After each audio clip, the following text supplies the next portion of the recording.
It's especially confusing when you jump on Instagram or one of these social media platforms, and all the messaging is, we've been deprived of this.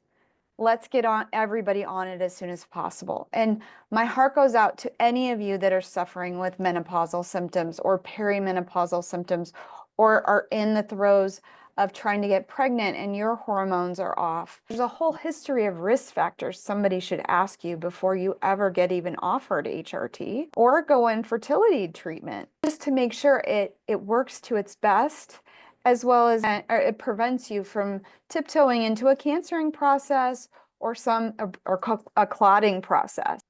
There are a multitude of factors that play into that, and sadly, we can't make it as simple as the influencers want to, that everybody needs hormones or everybody should have hormones. And I think sadly, there's a lot of doctors out there with a script pad that don't know where to look, that they don't know to look. Exactly. You don't know what you don't know. You inspire me to be the higher me. You're my inspiration to create.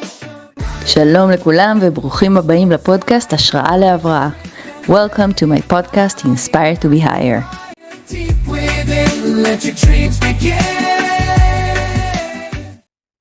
Hello everyone. Today we're thrilled to kick off season 2 of Inspire to be higher. This season we're diving into the fascinating and vital world of hormones, and we couldn't imagine a more powerful way to begin than with Dr. Pratt, a world-renowned naturopathic doctor and founder of the Pratt clinics. With over 2 decades, or I think it's already 3, of experience in integrative science-based medicine, Dr. Pratt specializes in complex chronic conditions, including autism, metabolic disorders, and hormonal imbalances. She is a true trailblazer in the field of personalized medicine, known for her deep expertise in methylation, genomics, and environmental science.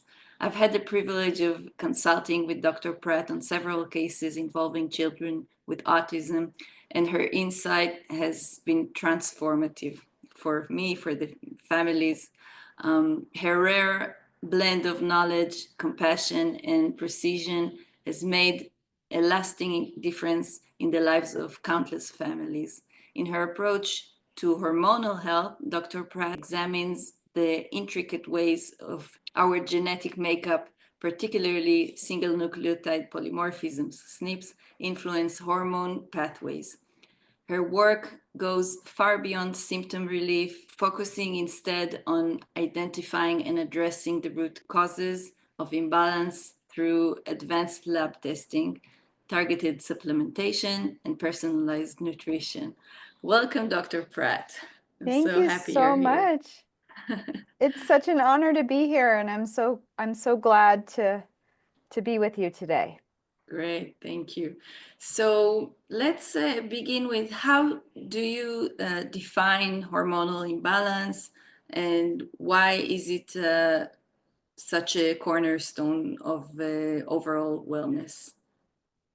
Well, whether we're in whatever phase of life, so a prepubescent young girl, if, for example, they have either a birth trauma or a seizure or different things, that can actually change how their hypothalamus is telling their body, what to do with hormones at an earlier age. And sometimes we see early menarche in some of these young girls.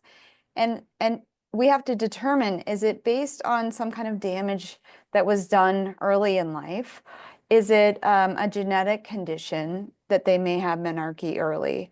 Or is it endocrine disruptors? Is it something in their environment that's causing it? So, as I say to many women, there's a bumpy road going in, there's a bumpy road going out, and then we have more and more hormonal diseases or cases with PCOS, with endometriosis, with something we call estrogen dominance, which is a little sneaky. It doesn't always mean that you have excess estrogen. Sometimes it's your ratio of estrogen to your progesterone. And so it's kind of thinking in all these different directions and how all these metabolic pathways work together. So my goal, as a doctor, is to prevent metabolic and hormonal imbalances and reduce anything that's going to be a burden on methylation specifically, because that impacts so many other metabolic pathways. So I tie many of these things together. So yes, please explain to our audience, what does it mean? What is the methylation and how it is all connected? So methylation is in charge of how we detox. Methylation is how we manage histamine. Methylation has to do with how we repair and make our immune system. Methylation has to do with how we build our neurochemistry in our brain. I mean, the list goes on and on and on about how methylation is a cornerstone to how our bodies process and make enzymes either turn on or turn off, which are also, linked with those genetic polymorphisms that you mentioned before, the SNPs. But most people think, oh, I have MTHFR. Well, what does that mean? That means that enzyme that SNP codes for may run slower. But there's environmental factors that may upregulate that enzyme or down-regulate that enzyme. And so it's really, really important to take into context all the enzymes that come before it and genetics, that help code for those enzymes, but it's the environment we soak those enzymes in that are going to make those either go faster or slower. And then we have to have all the cofactors to make those enzymes go, right? So it's a lot more complex than just a gene mutation saying, I have MTHFR. Right. Do you use, I know that you use the SNPs tests. Do you also use Dutch test, the urine test? Yes, I absolutely. So when I run labs on a potential person for, let's say somebody comes to me that's between the ages of 16 to all the way up to 90, I will consider running a Dutch test in women and men, both, to see how many of these metabolic pathways are moving in the body. So on the Dutch test, are a lot of people, do they know about the Dutch test in your population? Well, we use it here too. Not everyone is aware of it, but yes. Yeah. So what I love about the Dutch test, especially the Dutch Complete, is that it's going to tell us what your cortisol is doing throughout the day, which your cortisol is intimately related to how you're processing your blood sugar.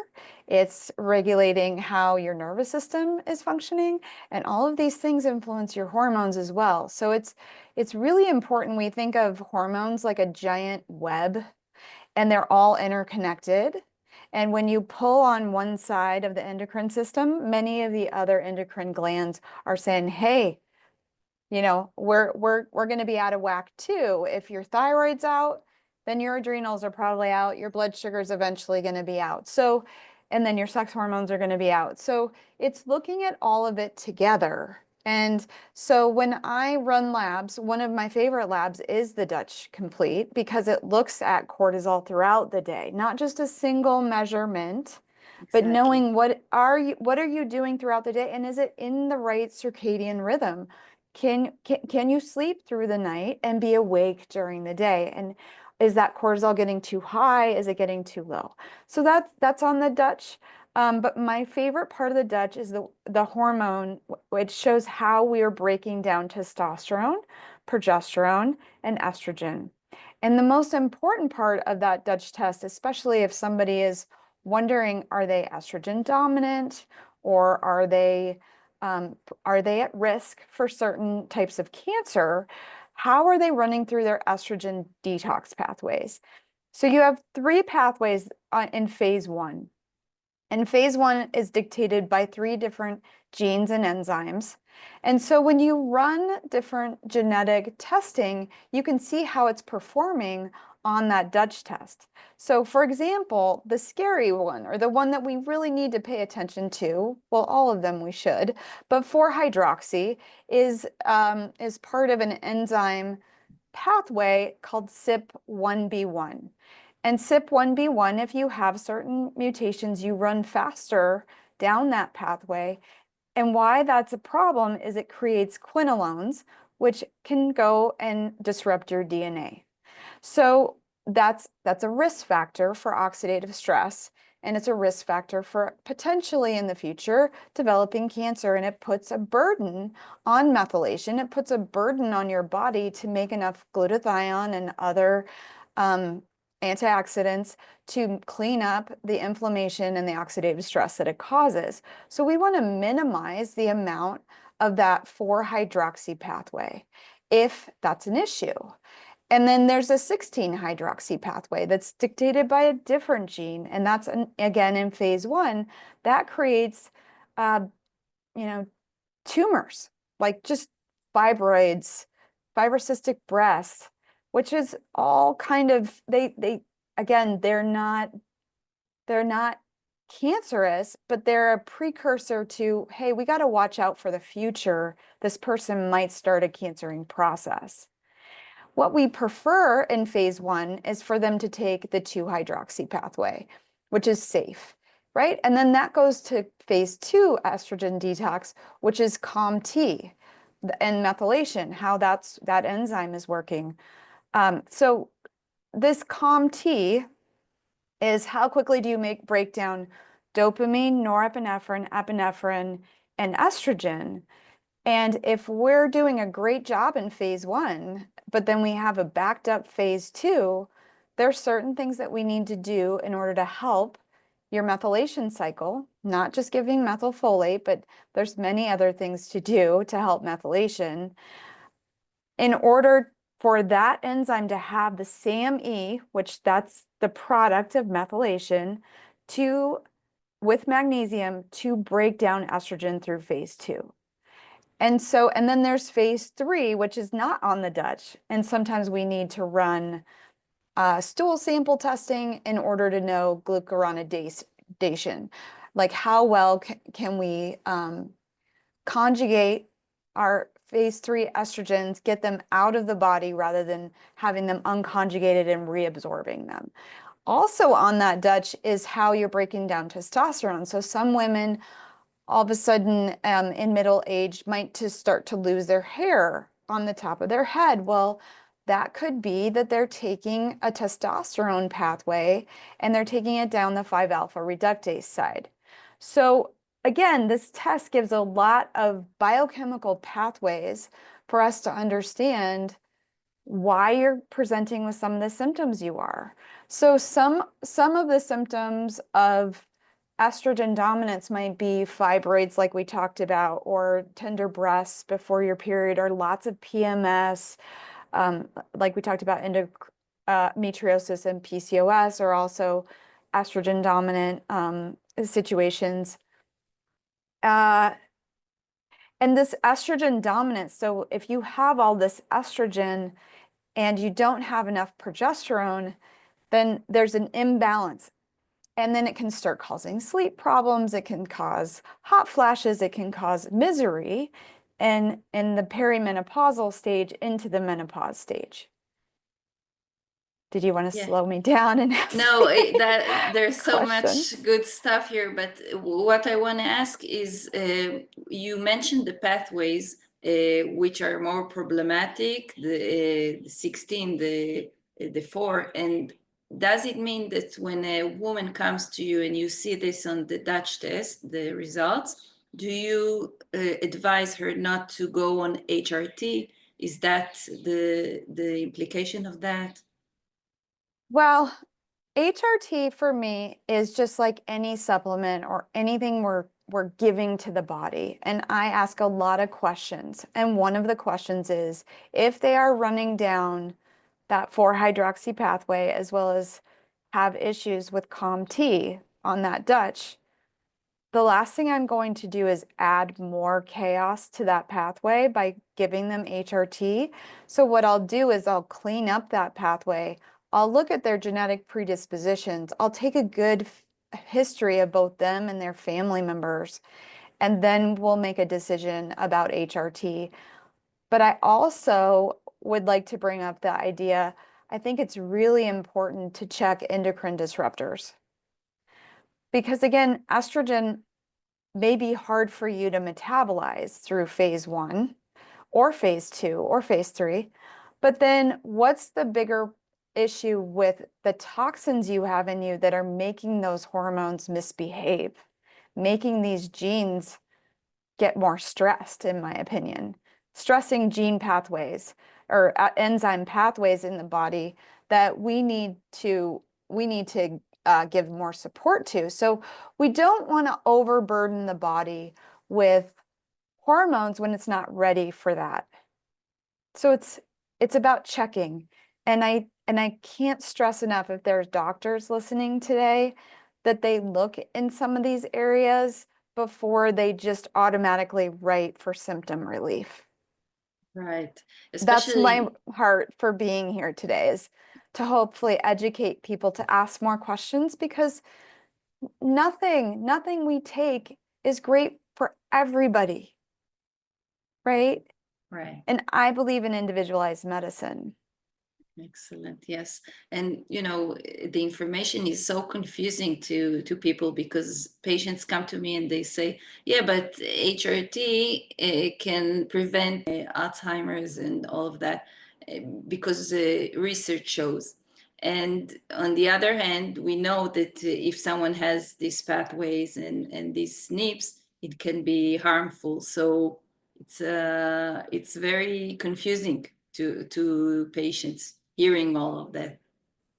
It's especially confusing when you jump on Instagram or one of these social media platforms, which I'm sure you have there as well. And all the messaging is, we've been deprived of this. Let's get everybody on it as soon as possible. And my heart goes out to any of you that are suffering with menopausal symptoms or perimenopausal symptoms, or are in the throes of trying to get pregnant and your hormones are off.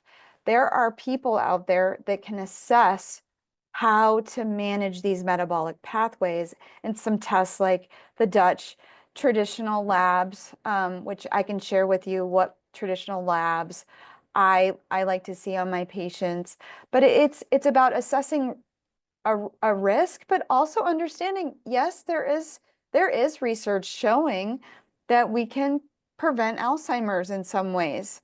There is some data to show that this can prevent some cancers, but in the presence of what else? And that's my bigger question, is what genetic pathways do you have? How do you move those pathways? What's going on enzymatically and on a metabolic level? What other risk factors do you have? Because there's a whole history of risk factors somebody should ask you before you ever get even offered HRT, or go in fertility treatment, just to make sure it works to its best, as well as it doesn't prevent, or it prevents you from tiptoeing into a cancering process or a clotting process, because clotting is also associated, sadly, with some of these things that we're talking about. And there are a multitude of factors that play into that. And sadly, we can't make it as simple as the influencers want to, that everybody needs hormones or everybody should have hormones. Because in my opinion, we have to be strategic about looking ahead to see, where are they going to take these hormones and what are they going to do with them. But bone health, cardiovascular disease, Alzheimer's risk, those are all great points. And that's why it brings me to the conversation. Okay, if we do this, it's how we go forward and what we're looking at. And I think, sadly, there's a lot of doctors out there with a script pad that don't know where to look, that they don't know to look. Exactly. You don't know what you don't know. You don't know what you don't know. Yes. Okay, that's absolutely, I 100% agree. And I want to share that I have success with patients that with infertility, for instance, that I put them on a ketogenic diet or keto flex diet or something like that. And after having IVF for a year or something, they get pregnant. So I want to, maybe you can elaborate on diet, on nutrition, and all of that with hormones. So there are diets that are more friendly to our hormonal health. But first, let's just talk about blood sugar for a second. So if your blood sugar is spiking on a regular basis, every time it spikes, it creates glycosylation. It creates inflammation. It creates, for some women, a spike in testosterone, which eggs on PCOS. So this is foundational as blood sugar regulation for anyone that wants to talk about hormones, that anyone that wants to prevent cancer. And many other chronic diseases, even diabetes, heart disease, it's all based on how well are you balancing your blood sugar. So what happens to a lot of people is, they eat for happiness, which we all want you to enjoy your food. But maybe when you sit down at a meal, you eat your protein, your vegetables or fiber, and then you eat your carb, just to manage how your food is impacting your blood sugar. Because if we eat protein and fiber first, we're not going to spike the blood sugar when we have carbs. So I think, again, when we're talking about blood sugar regulation, when we grab for sugar, when we grab for white foods like potatoes and rice and bread, we just want to do it strategically so it's not spiking the blood sugar. Because I don't think most people realize every time you spike your blood sugar, you're creating inflammation in your body. And over time, you will create insulin resistance. And when you have insulin resistance, then you start gaining weight through specifically the midsection, but you can gain weight all over your body. And then you also start oxidizing your body. You're creating more oxidative stress for your body. And you're actually depriving your cells of the nutrients they need in order to make energy for you. And you're driving up something called it's your hemoglobin A1C that we check for a 3-month look at your blood sugar. And you have to have good hemoglobin, right, in order to know what that hemoglobin A1C is. So if you look at your comprehensive blood panel and you have low hemoglobin, and then you test your hemoglobin A1C, it may look lower than it is because your hemoglobin is too low. Or your hemoglobin is fine, but every time your blood sugar spikes and you have all this glucose in your body, let's say you ate a bag of potato chips and then you followed it up with some ice cream, that's a lot of sugar for you to manage. And what that does is it hits the bloodstream really fast because they have a glycemic index, which means they turn to sugar really fast in the blood, and we absorb that into the blood. And then it starts sticking to things. And one of the things we test for is that hemoglobin. How often does it stick to that? And over a 3-month period, we're looking at that. And what we now know is metabolic health, right?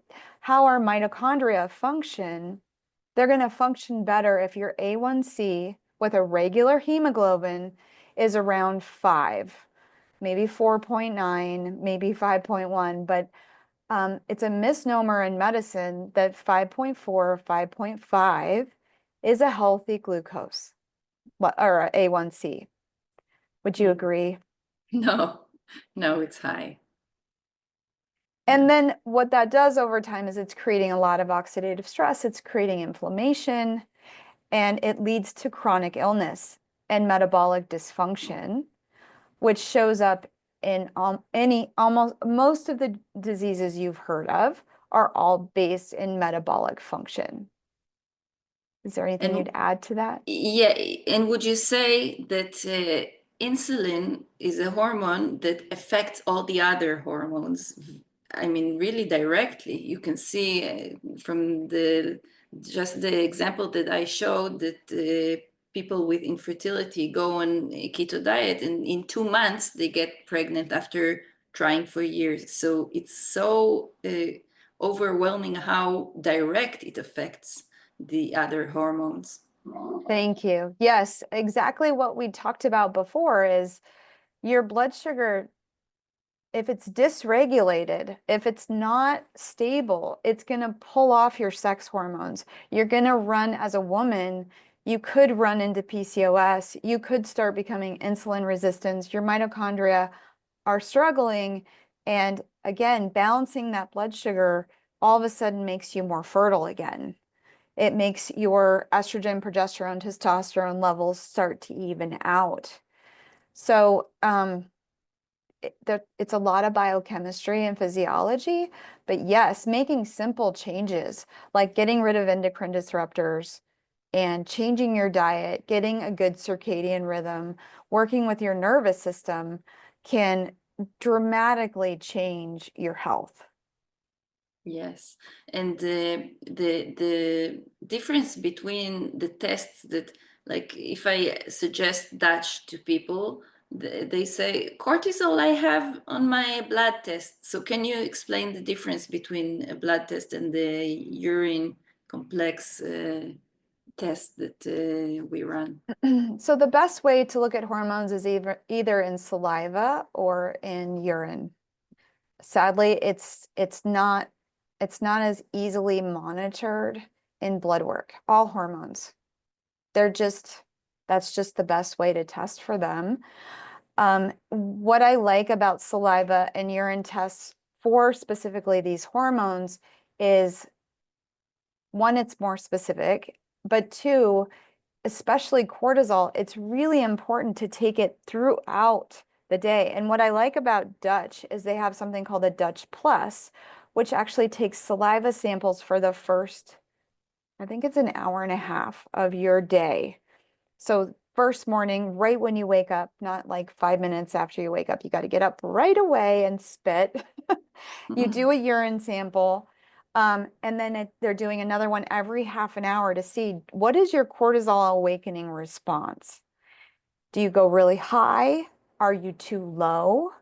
And when your cortisol is off throughout the day, it's going to impact your blood sugar, because cortisol has a relationship that if your blood sugar isn't managed, you run cortisol in order to manage your blood sugar until you can eat.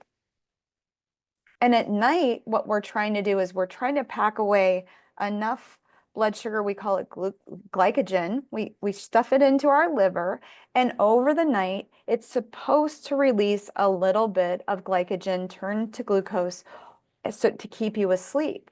Well, if you didn't eat a balanced diet throughout the day, you're going to wake up in the middle of the night because your cortisol is going to come up because you ran out of glycogen, you ran out of glucose to maintain your blood sugar.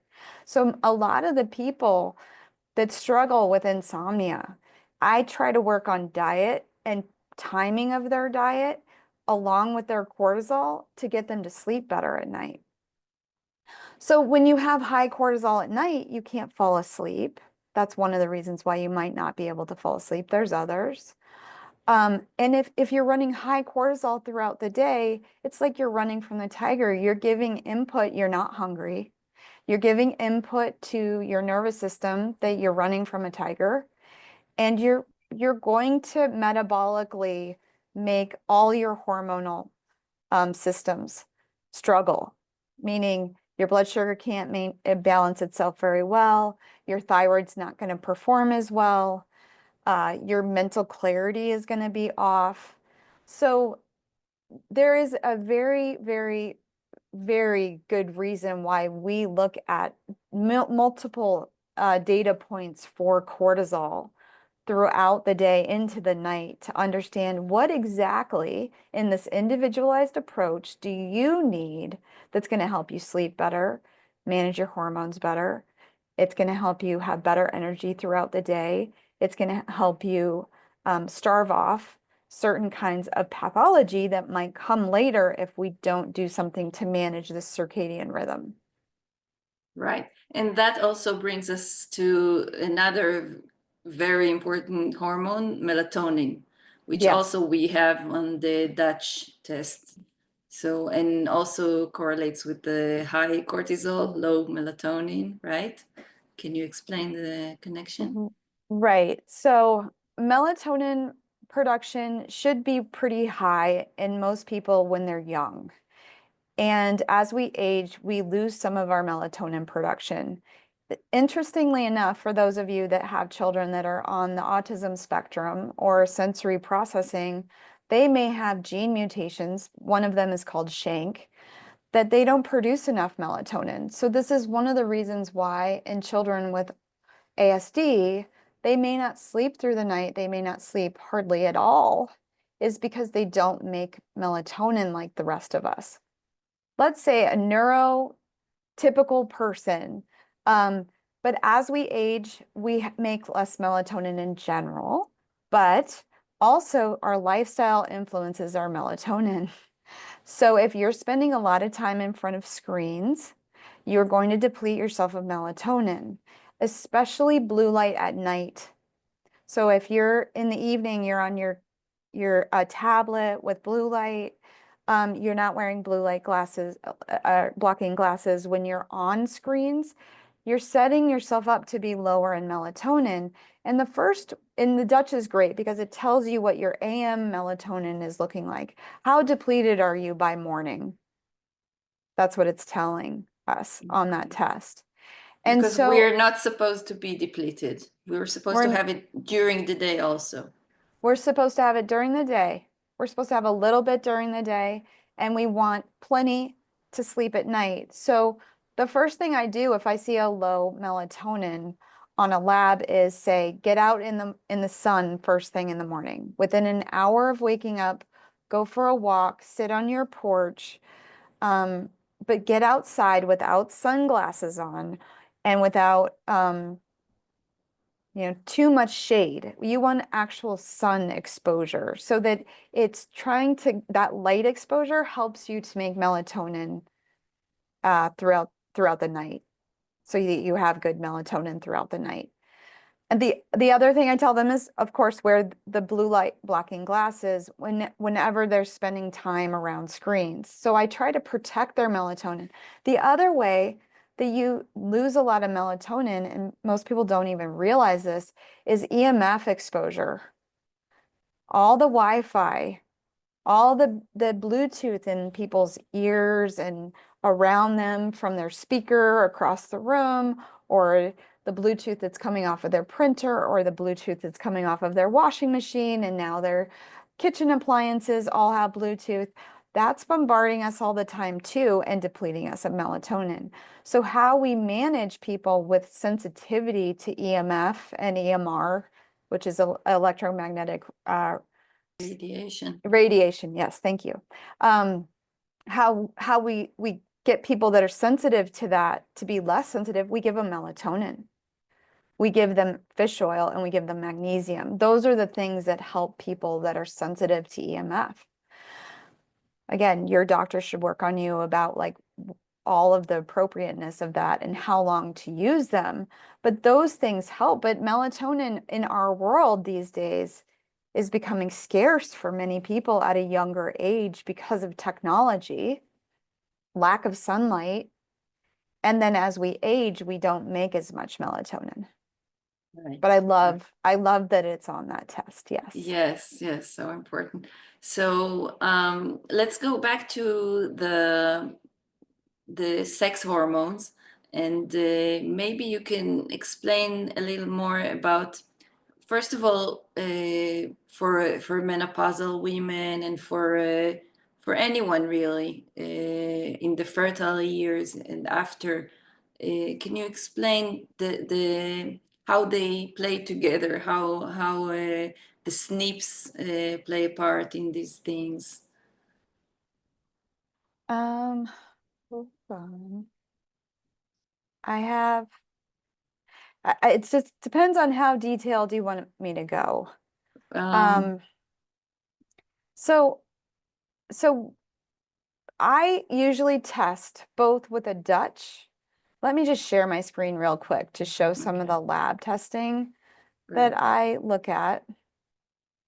So these are the labs that I think, these are the traditional labs that you can run through your hospital or your program that should be pretty easy to get, right? Yeah. And then you might have to talk with a special doctor to get that Dutch test that practices integrative or functional medicine. And so we talked about, it doesn't say that, but the Dutch is phase 1 and 2.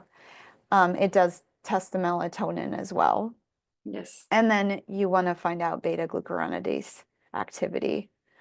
So these are some of the most important, like, regular labs you can run to basically see, do you have enough vitamin D to reduce inflammation and help your nervous system, because your nervous system is directly impacting your hormones as well. So when I get to the next page, these are the genes that I'm kind of thinking about. And this can look like another language to most people. It takes some time. And if there's other practitioners in Israel, that's where we are right now, Yes. that want to work with me and understand how I take all this data and put it through from an individualized patient approach. I do doctor to doctor, but I'm no longer seeing patients in my practice, but I will train other doctors. And I do train with Dr. Naisha Winter's group, and I do help them understand a lot of this genomic and epigenetic information through that perspective. So you spoke specifically. So when I'm assessing if they want to go on HRT, let's say they're 42 and they're not sleeping and they're starting to get some pretty severe symptoms. They're not, I want to assess all the labs on the last page. I want to take a really good health history to see, okay, where do we have flags that pop up? Was there a family member that had cancer? Was there a family member that was quick to clot and had a lot of clotting issues? Because there's certain genes that you have that make you have a higher tendency to clot. So methylation, I don't think of as just MTHFR. I look at the genes that come before it and the genes that come after it, because these are all enzymatic pathways. Just because you have these genes and you have maybe these SNPs that we call mutations, it doesn't necessarily mean that you need a supplement for that unless you're not moving. And homocysteine, being able to test homocysteine and look at a mean corpuscular volume on a CBC kind of tells us how well are you methylating, because it's a sign of folate and B12, how much got in and shrunk down that blood cell to make it the right size. And then homocysteine tells us how much are you pooling in this intermediate of the cycle of what we call methylation. So methylation would be MTHFD1, MTHFR, then over to the methionine cycle, which is MTR, MTRR. How you're carrying your B12 matters, which that feeds into that MTR, MTRR cycle. Let's see, I have it here. So all of these things matter. Like, even if you have SNPs, it's also important, do you have the energy to move this pathway? So specifically with hormones, the whole point of methylation, if we're talking about hormones, is how well do you make something called SAM? And how well do you go down through CBS and make something called glutathione? That's the main point, let's just say, for these chemical reactions, because that SAM goes and turns on and off all of these enzymes all over the body. And one of the most important pathways for estrogen, as we talked about, is this COMT. So if you're going to run COMT, guess what? The cofactor, what makes that enzyme go? It's not just your genes. It's what do you have that makes it go? It's called SAM and magnesium that make you be able to move through COMT. So COMT is responsible, like I said, for breaking down estrogen, norepinephrine, dopamine, and epinephrine. So we want that pathway to be moving if we're going to add any more estrogen, or we're going to, or they have a past history of having estrogen dominance. You know, if they had estrogen dominance earlier in their lives, they had a lot of PMS, they had a lot of fibrocystic breasts, they had fibroids that started, they had really heavy periods. Well, then we need to help these metabolic pathways move better before we throw a bunch more hormone on it. And the crazy part about this perimenopause journey is that 1 month you're going to have the ovaries produce more estrogen, and the next month, guess what? Maybe not so much. So it's kind of the end of a ketchup bottle or a mustard bottle. You're getting like squirts of it, and then the next time you go to get some, there's not a lot there, and then you know, it's just It's a that's a roller little, coaster. it's a roller coaster. It's a little infuriating. But if we can get good detoxification happening, if we can control the things that are messing with it, like the endocrine disruptors or different kinds of infectious disease, right? Or maybe they have mold exposure, that's all, and that creates more estrogen dominant mold exposure does. And Okay. so again, these are factors outside of just your physiology that are impacting how you manage these hormones. So we also have sex hormone binding globulin. The more inflamed you are, the more likely you are to bind up your hormones. So you could have good hormones, but your inflammation, your oxidative stress is so high. Maybe you have some endocrine disruptors. You're binding up your hormones. And what we need to do is help the body to detox a little bit better, reduce inflammation, and then you don't have this mechanism inside that's trying to protect you actually, binding up your hormone. So you have genes for these things. We have to see, are they getting triggered? So that's what all those tests that I had on the other page, they tell me, how are these genes performing? We talked a little bit about CYP1B1, that's that 4-hydroxy pathway, CYP1A1, COMT. FOOT2 has to do with how we metabolize estrogen.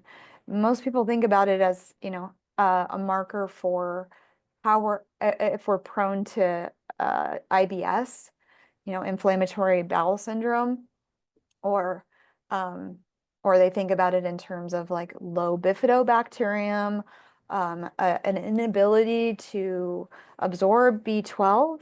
So again, FOOT2 kind of goes back up into methylation. It's important to know, like, can you absorb your B12 from your stomach lining? So there might be some microbiome work, which guess what? The microbiome changes a lot during perimenopause. As our estrogen changes and fluctuates, as our progesterone comes down, as our mitochondrial function is maybe not what it used to be, it produces symptoms that I think sometimes people think are just their hormones, and sometimes it's a mitochondrial, just like kind of it waving a flag saying, help, give me a little bit more support, bring down inflammation, you know, get rid of toxic exposure. And say, for example, a lot of people may not know mercury actually acts as an endocrine disruptor, and that can produce symptoms that people think are their hormones, but actually it's like they're having cognitive decline, they're fatigued, you know, they keep looking, their thyroid looks fine, their cortisol is okay. What's happening? Well, it could be hormones, but it could also be mercury. So we want to rule that out. Anyway, when you have FOOT2, you have more susceptibility to these toxins too. Yeah, and I wanted to mention also, you were talking about microbiome. There is also a strand of bacteria that helps you eliminate excess estrogen, estrobolome, which is Right. also important for Well, it's the hormones. beta glucuronidase. There's bacterias that if they're really high, then you can't, they unconjugate. And there's many toxins other than estrogen that you're reabsorbing when beta glucuronidase is a problem. So yes, there are organisms that are working for and toward and against your metabolism as you enter into menopause or perimenopause. But this can be earlier in life too. It just, you had youth on your side. You could resource yourself from other places, and these genes were always there, but the environment we put them in over time may shift and change. So again, I'm constantly looking at, how well are you repairing your genes? How well are you making energy or not making energy in the mitochondria? So three of the most people don't know this, is that progesterone, when you're a cycling woman, progesterone actually has to be activated by the mitochondria in order to be bioavailable. And so if your mitochondria aren't functioning very well, then your progesterone, and what we find is women that fall dramatically or have low progesterone earlier in life, we need to look for toxins. We need to look what's messing with that mitochondria. Those little organelles are so sensitive, and remember, those are the powerhouse of the cell. They're in every cell of your body, and they're producing energy. That they're the reason why we breathe oxygen. It's the reason why we actually consume glucose, is eventually to give us energy on a cellular level through these mitochondria. And so we want to make sure our mitochondria is really healthy so that we maintain our progesterone levels, right? To begin with. And then we also, in the genes that we look at for mitochondrial health, or what could be, kind of a place to look to see, do you have mitochondrial susceptibility, would be CAT, SOD, and IL-6. But you also want really good methylation. So it's all interconnected. How you detox, how you repair your DNA, how you support your mitochondria, your blood sugar regulation. I cannot emphasize blood. Right. If I could give one overarching, really important thing anyone could do for their hormones to prevent any chronic disease, is to manage your blood sugar, to eat really healthy foods, because this is going to impact the microbiome. If your blood sugar is regulated, you're going to have a better chance of sleeping better. If you have a better, if your blood sugar is regulated, you're less likely to start inflaming your vessels that cause cardiovascular disease. If you're balancing your blood sugar, you're less likely to spike your blood sugar and cause hormonal dysregulation. And your thyroid can work better, your cortisol from your adrenals can work better, your progesterone being made in your ovaries, but your ovaries actually perform better if your blood sugar is balanced. So that's a big takeaway. Yes, definitely. I agree. And you mentioned the women that are losing their hair on the top. Do you have like something, like a tip for these ladies? Well, it's stopping that 5-alpha reductase. It's balancing their blood sugar. Sadly, again, every time their blood sugar gets spiked, they're producing testosterone, and then testosterone has to break down, and it's going probably, if they're losing it in a male pattern baldness style, we can use pumpkin seeds, we can use Pau-d'Arco, or we can use different herbs and things to manage that enzyme, but really we want to get ahead of why are they running that testosterone pathway that way. And a Dutch would tell you that. Right. But blood sugar first, and then for all herbs, of it. pumpkin seeds, zinc, different things to help you get to the 5 beta versus the 5 alpha side of testosterone breakdown. Right. And maybe one small tip for people with the thyroid issues that you can think of. So selenium and the type of selenium matters. Sodium selenate can be very, very powerful for helping thyroid disorders. But I'd say if you can manage your adrenals better, your thyroid is going to also be better. So managing your blood sugar, managing your sleep-wake cycle, managing your stress level. It sounds simple, I get it, and it's not sexy. It's not a really expensive supplement, but it's where the money's at. It's really what you should be focusing on is taking care of that thyroid. So, are you talking about just specifically hypothyroid? Yeah, whatever. We don't have much time, so just Yes. whatever you want to. So, I mean, the best way to take care of your thyroid is to take care of your stress, your cortisol, and your blood sugar.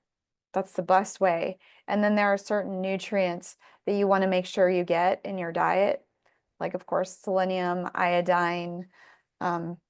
You want plenty of protein to balance that blood sugar. These are all really important for the thyroid. Okay, excellent.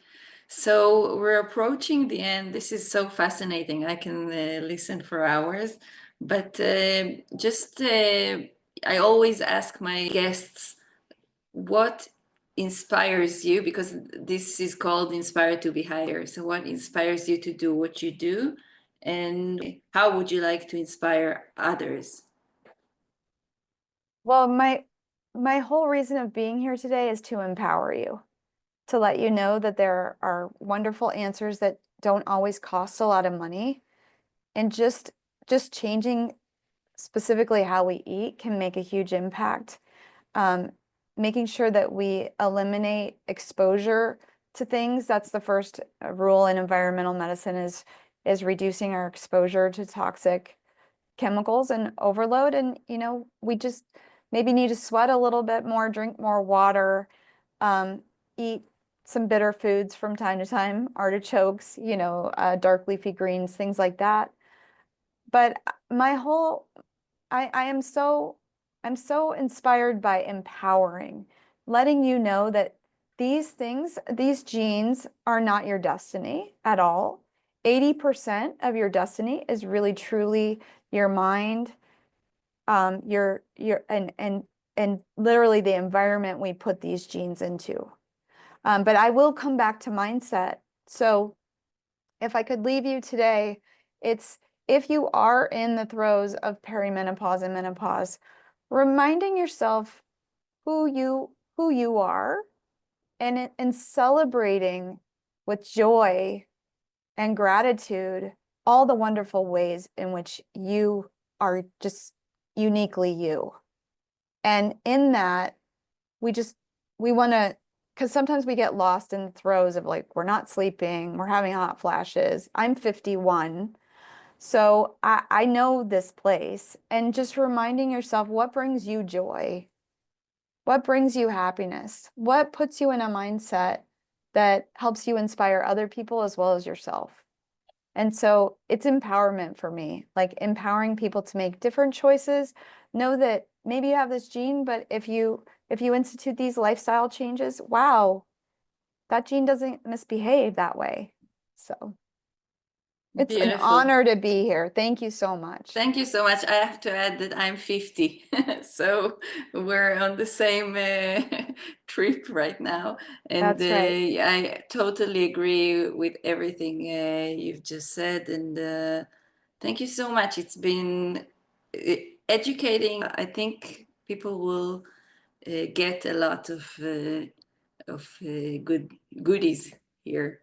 So I hope so. It's been a joy. Thank you so much. Thank you again for having me.